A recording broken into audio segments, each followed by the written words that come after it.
I promised myself I would not write to you again. But how can I?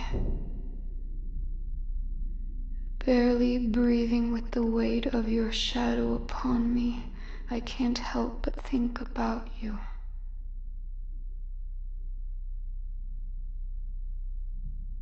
When the thinking gets too heavy to endure, I write I hadn't written in a long time.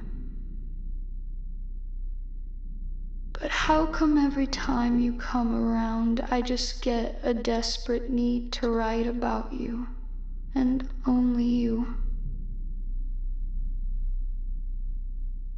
And overall, why do you keep coming around? I mean nothing to you, and I suppose you thought you didn't mean to me, too. Maybe now you know. And maybe now you will never come back around, and as sad as this makes me, I can't do anything about it. I will never allow myself to call you or search for you. I will think about you and how I miss you, and how I miss your smile, your voice, your touch. But then again, I will have to force myself to remember how I hate what you do to me, how I hate what you do to her, how I hate all of your lies, and how I am just sick of the bad person you act like you are. There is the problem. I know you're just pretending. Deep down your heart is huge. And although your hunger for women is insatiable, I prefer to believe that you lie, simply out of instinct.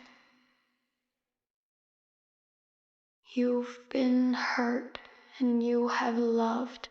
You know what it feels like, even so. You keep hurting people who care about you.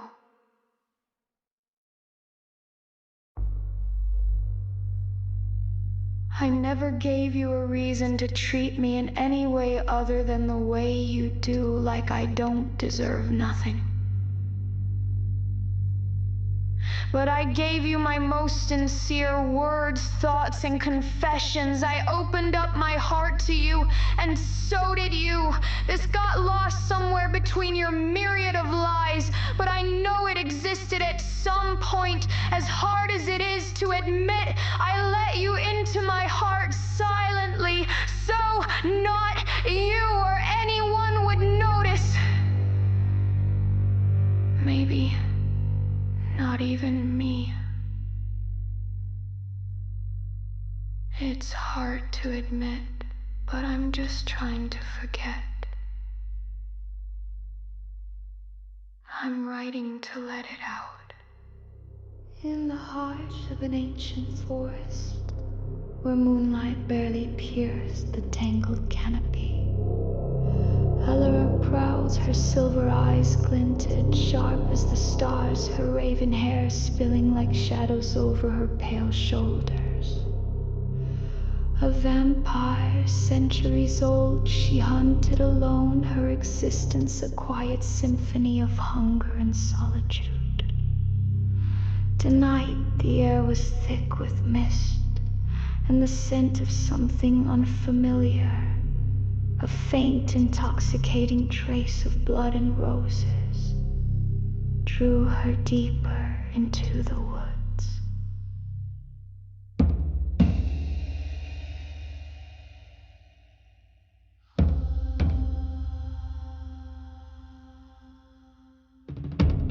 Across a clearing beneath a gnarled oak stood Lissa, her auburn curls caught the moonlight. Her emerald eyes glowing with a fire that matched her youth as a vampire.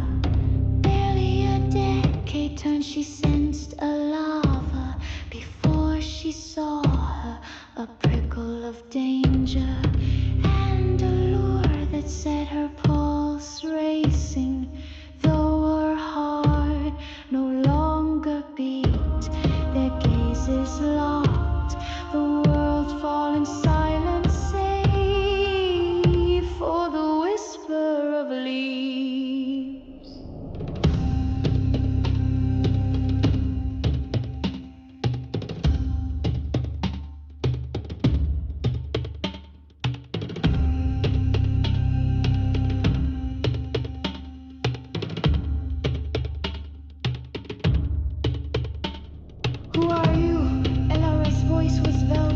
edged with suspicion as she stepped closer, her black gown trailing like smoke.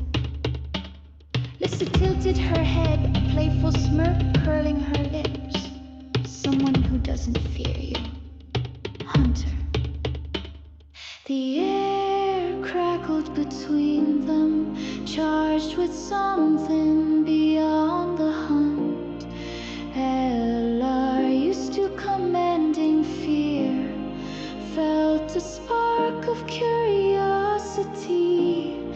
Lissa's boldness was a flame she hadn't known. She craved, they circled each other, predators sizing up prey, yet neither struck.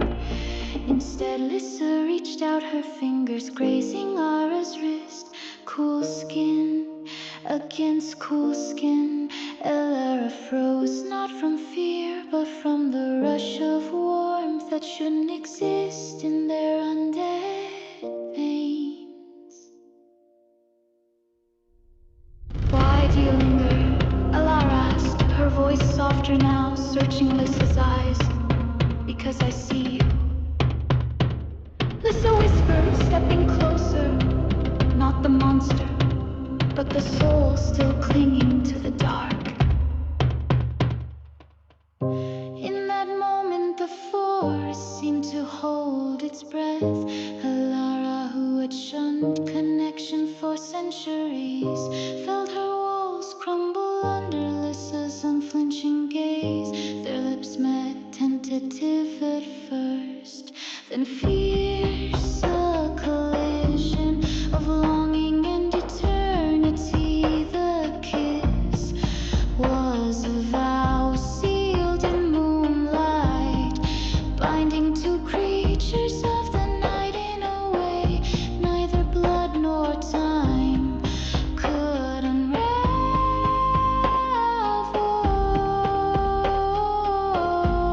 They haunted together now, shadows entwined, their laughter echoing through forgotten ruins. Lissa's fire tempered, Hilarious cold precision, and Eller's wisdom grounded. Lissa's wild heart in abandoned manners and starlit glades. They carved out a love that defied their curse.